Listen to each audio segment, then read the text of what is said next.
শাসক যদি এটা করেন যে নির্বাচনের ফলটাকে দিয়ে তাদের সমস্ত দুষ্কর্মকে অনাচারকে জাস্টিফাই করার চেষ্টা করেন, তাহলে সেটা নির্বাচক মণ্ডলীকে অপমান করা হবে। 6-0 মানেই হচ্ছে যে সমস্ত কিছু জাস্টিফাইড হয়ে গেল।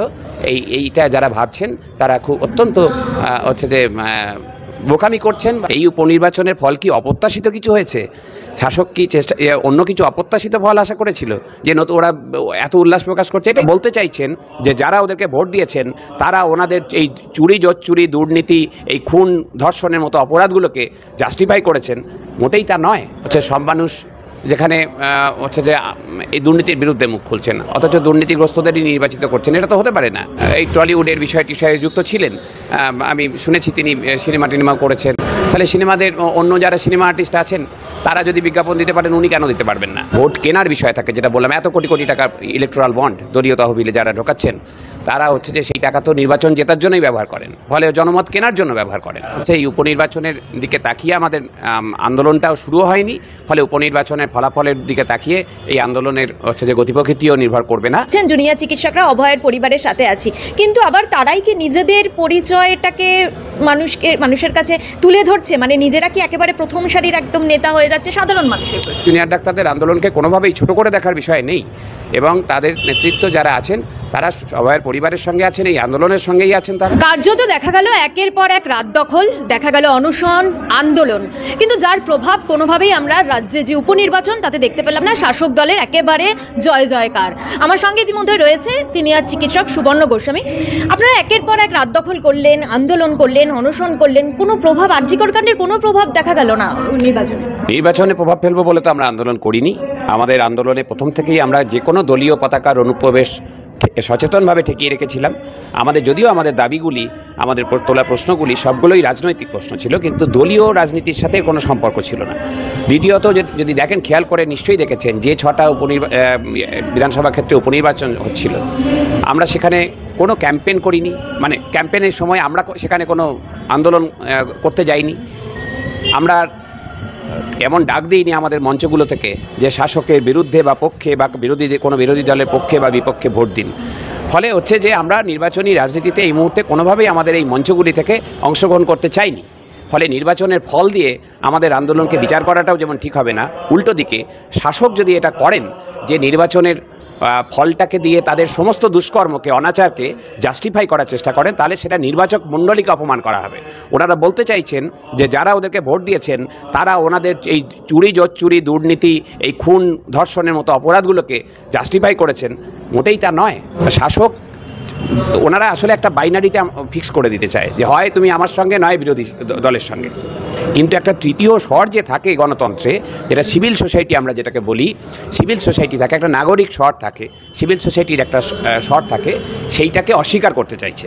কিন্তু আমরা সেই থার্ড স্পেস যেটা, সেই তৃতীয় পরিসরটাকেই আমরা ধরতে চাইছি শুরুর থেকেই, যে নাগরিক স্বর তারা সরকারের নীতির বিরুদ্ধে কথা বলবে, নীতি যদি ভুল হয় সেই নীতির বিরুদ্ধে কথা বলবে, প্রশ্ন তুলবে, এবং হচ্ছে যে এ শাসক বা বিরোধী কোনো পক্ষের না গিয়েও এইটা করা যায়। এইটা সারা পৃথিবীর বিভিন্ন দেশে প্রমাণিত, আমাদের এখানেও প্রমাণিত। যদি কখনো আমাদের মঞ্চ থেকে নির্বাচনী রাজনীতিতে প্রভাব ফেলবার জন্য কোনো কল দেওয়া হয় যে অমুককে ভোট দিন বা অমুকের বিরুদ্ধে ভোট দিন, তখন এই প্রশ্নগুলো আসতে পারে। কিন্তু এই নির্বাচনের সঙ্গে তো এই আন্দোলনে কোনো সম্পর্ক ছিল না। শাসক দলের পক্ষ থেকে বলা হচ্ছে যে এত নাচানাচি করলেন আরজিকর নিয়ে, একেবারে 6-0 বামেদের কথা স্পষ্টভাবে বলছে। এমনকি তার সঙ্গে কিছু কিছু মানুষ বলছে যে 150 গ্রাম ভোট পেয়েছেন আপনারা। শুনুন, এগুলো তো ওনাদের রুচি মতো ওনারা কথা বলেন। আসলে ভোট কিভাবে হয় আমাদের দেশে এবং আমাদের রাজ্যে সে তো আমরা দেখছি। ইলেকট্রাল বন্ডের কথা, ভোট বললেই ইলেকট্রাল বন্ড, কোটি কোটি টাকার হচ্ছে যে আরও নানান দুর্নীতির টাকা কিভাবে ভোটে খরচ করা হয়, কিভাবে ভোট কেনা হয়, কিভাবে জনমত তৈরিতে মিডিয়াকে ব্যবহার করা হয়, মেন স্ট্রিম মিডিয়ার একাংশকে ব্যবহার করা হয়, সেসব আমরা জানি, দেখেছি। ফলে এগুলো হচ্ছে যে সেই প্রশ্নগুলোও আসবে। 6-0 মানেই হচ্ছে যে সমস্ত কিছু জাস্টিফাইড হয়ে গেল। এইটা যারা ভাবছেন তারা খুব অত্যন্ত হচ্ছে যে বোকামি করছেন, বা বলবো যে অতি চালাকি করছেন, তাদের দুষ্কর্মগুলিকে জাস্টিফাই করবার একটা চেষ্টা করছেন এই নির্বাচনে জয় দিয়ে। কিন্তু আমরা ওনাদের সেই ফাঁদে পা দেব না। আপনার এই কথার পরিপ্রেক্ষিতে আমার প্রশ্ন, মুখ্যমন্ত্রী বলছেন, আপনি ইলেকট্রো বন্ডের কথা বললেন, আমরাও জানি ডিআর লটারি থেকে প্রায় 542 কোটি টাকা তৃণমূলকে দেওয়া হয়েছে। মুখ্যমন্ত্রী বলছেন যে কারোর থেকে একটা টাকা নেই না, দরকার হলে আঁচল পেতে ভিক্ষা করব, কি বলবেন? এটা তো মানে দেশের সুপ্রিম কোর্টে ফাঁস হয়ে গেছে, সুপ্রিম কোর্ট ফাঁস করে দিয়েছেন, প্রতিটা মানুষ জানেন ডিআর লটারি হচ্ছে যে কত টাকা দিয়েছে, সিএসসি কত টাকা দিয়েছে, গোয়েঙ্কারা কত টাকা দিয়েছে। ভারতবর্ষে হচ্ছে যে বিজেপি সবচেয়ে বেশি টাকা পেয়েছে, আর তারপরেই যে দল টাকা পেয়েছে সেটা হচ্ছে যে তৃণমূল কংগ্রেস। ফলে হচ্ছে যে এটা সবাই জানেন, এটা তো অন্য টাকা কারো কাছ থেকে নিয়ে বললে তো কেউ শুনবে না। ফলে এটা অসত্য কথা, সত্য নয়। আচ্ছা, একটা যেটা কোট আনকোট যে প্রশ্নটা উঠছে এখন সোশ্যাল মিডিয়ায় জুনিয়র চিকিৎসকদের নিয়ে, যারা কেউ টিএমটি বারের অ্যাড দিচ্ছে, কেউ সিনেমায় সাইন করছে, কি বলবেন? এখানে তো যেটা বলছে সাধারণ মানুষের প্রশ্ন, এটা আমার নয়, যে তারা কি নিজের পরিচয়টাকে বৃদ্ধির জন্যই এই পদ্ধতির মানে আরজি করের সেরা মুখ হয়ে দাঁড়িয়েছেন? আমার তা মনে হয় না। যার কথা বলতে চাইছেন তিনি এর আগেও হচ্ছে যে এই আন্দোলন বা এই ঘটনার আগেও তিনি অভিনয় করতেন। অভিনয় জগতের যারা মানুষ, তারা বিজ্ঞাপন জগতে তারা আসেন, তো তার পেশাতেই তিনি আছেন। তিনি তো মানে হচ্ছে যে জুনিয়র ডাক্তার থাকা অবস্থাতে এইসব কি বলবো, মানে এই টলিউডের বিষয়টির সাথে যুক্ত ছিলেন। আমি শুনেছি তিনি সিনেমা করেছেন। তাহলে সিনেমাদের অন্য যারা সিনেমা আর্টিস্ট আছেন তারা যদি বিজ্ঞাপন দিতে পারেন, উনি কেন দিতে পারবেন না? নির্যাতিতার মা বাবা এখনো পর্যন্ত বিচার পায়নি, কিন্তু যেটা বলা হচ্ছে যে একদিকে দেখা গেল অভয়ের পরিবারে আছি, আপনি প্রথম থেকেই অভয়ের পরিবারে রয়েছেন তাদের সাথে, কিন্তু দেখা যাচ্ছে যে সাধারণ মানুষের প্রশ্ন, তারা বলছেন জুনিয়র চিকিৎসকরা অভয়ের পরিবারের সাথে আছি, কিন্তু আবার তারাই কি নিজেদের পরিচয়টাকে মানুষের কাছে তুলে ধরছে? মানে নিজেরা কি একেবারে প্রথম সারির একদম নেতা হয়ে যাচ্ছে? সাধারণ মানুষের প্রশ্ন।